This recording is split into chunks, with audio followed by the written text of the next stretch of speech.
Dans le cénacle très fermé des maisons haute couture qui présentent aujourd'hui leur collection été 2016, il est un membre particulièrement talentueux qui a le pouvoir, sans jamais lasser, de ressusciter l'esprit d'un passé flamboyant. Certes, il s'agit d'un passé proche, si proche que la jeunesse d'aujourd'hui s'embrouille dans les dates. Les années 70, non? Les années 80? Vous savez, là où j'ai grandi, les années 80, c'était les années 90. Tout allait tellement doucement.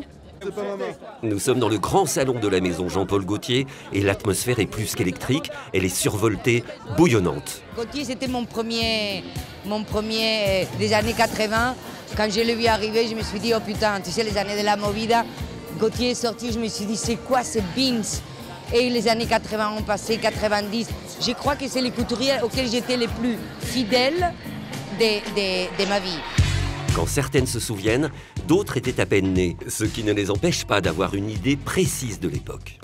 Des filles qui étaient élancées, immenses, presque surhumaines, qu'on retrouve aussi un peu dans les vêtements de Jean-Paul Gaultier, aussi qui est dans la métamorphose aussi beaucoup, qui n'est pas que dans une vision figée de la femme. La femme, elle devient une amazone, elle peut devenir une guerrière, elle peut devenir un homme aussi, donc voilà, la liberté peut-être aussi. Celle du Palace, la mythique salle de spectacle inaugurée en septembre 78. Jean-Paul Gaultier a construit sa collection autour de la femme qui y tenait le rôle de physionomiste, également mannequin, sacrée reine des punks et décédée en septembre 2015, Edwige Bellemare. Et quand j'ai appris la mort de Edwige, d'ailleurs, que je me suis dit, j'ai changé parce que je pensais faire une autre idée pour mon défilé, enfin pour ma collection. Et puis en apprenant sa mort, je me suis dit, mais voilà, c'est elle en fin de compte. Parce que ça correspondait tellement maintenant comme il y a une espèce de revival 80 et tout. Et elle en plus, qui était vraiment quelqu'un que j'admirais et qui m'a fortement inspiré. C'est un peu une espèce de remerciement, d'hommage, on dit, mais pour ce qu'elle représentait, ce qu'elle représentait. Et toute l'équipe de filles qui était avec elle. C'est ça qui est génial, c'est qu'il fait des clins d'œil, il nous amène dans un univers, mais après il nous montre quelque chose totalement d'aujourd'hui. Et c'est ça qui est génial. Il réinvente encore et encore et encore. J'adore. Dior. Dans le jardin du musée Rodin, l'ambiance est sensiblement différente. Raph Simons, qui dirigeait les créations haute couture, n'a pas souhaité renouveler son contrat. Le paquebot de l'avenue Montaigne s'est donc retrouvé sans maître à bord, ce qui n'a pas empêché les autorités compétentes de sortir une collection. Mais en fait, il n'y a même pas besoin de capitaine. Mais ça marche comme ça. Il y a plusieurs capitaines maintenant, voilà. Hein, il y a une équipe, voilà, tout va bien. Pour vendre des produits, les géants du luxe ont besoin de créer une atmosphère, soutenue par des éléments de langage. Dior donne à chaque femme la possibilité de rêver qu'elle puisse être elle-même.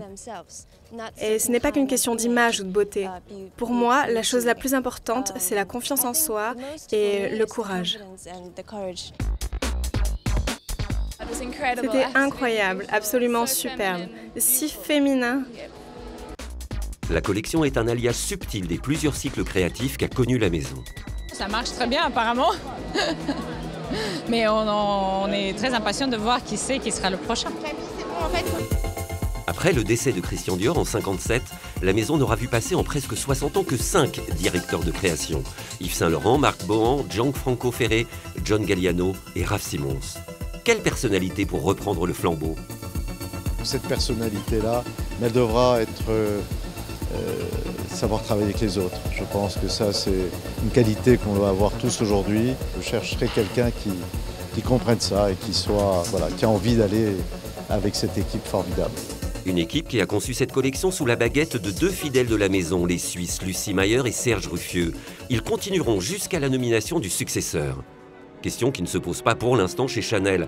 Karl Lagerfeld, à plus de 80 ans, gère de main de maître l'héritage de Gabrielle Chanel depuis 33 ans. Aujourd'hui, exit les pharaoniques mises en scène. Bonjour la zénitude boisée scandinave.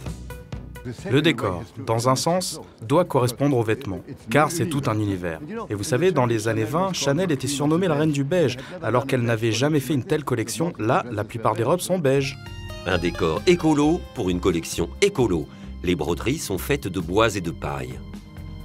La robe de mariée, c'est super parce qu'ils l'ont portée comme ça sur cette fille qui a une dégaine super rock'n'roll et qui a une espèce de sweatshirt sur la robe alors que c'est couture et que c'est...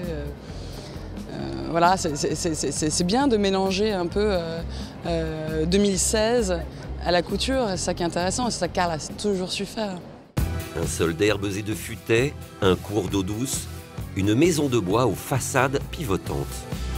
ces moments à la fin, on dirait qu'on est devant un des plus beaux tableaux de l'histoire, avec Karl qui arrive à la fin, et de voir cet homme qui est Karl Lagerfeld, et qu'après toutes ces années, il arrive à nous surprendre.